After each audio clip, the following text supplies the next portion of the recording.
Drone Rusia terekam mengejar kendaraan lapis baja yang mengangkut tentara Ukraina. Kendaraan tersebut tampak mendaratkan pasukannya di sebuah bangunan. Rekamannya beredar di Telegram pada Rabu 6 November 2024. Dalam keterangan unggahan disebutkan, video ini diambil dari koresponden militer Rusia Today, Andrei Filatov. Sebuah garasi dengan infanteri dan peralatan Ukraina dihancurkan di Krasnohorivka. Operator drone Rusia menghitung posisinya dengan mengamati 3 kendaraan lapis baja. Mereka berjalan melewati gedung tempat musuh bersembunyi dengan artileri.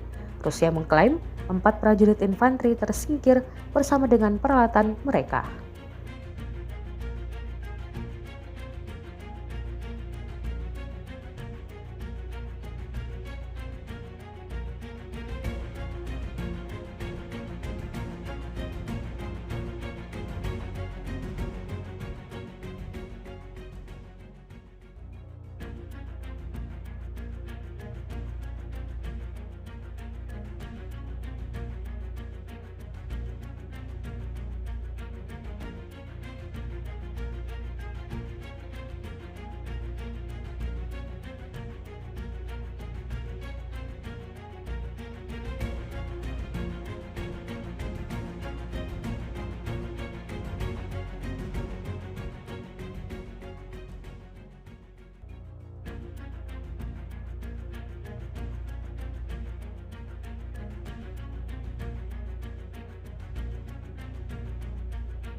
Download Tribun X sekarang, menghadirkan lokal menjadi Indonesia.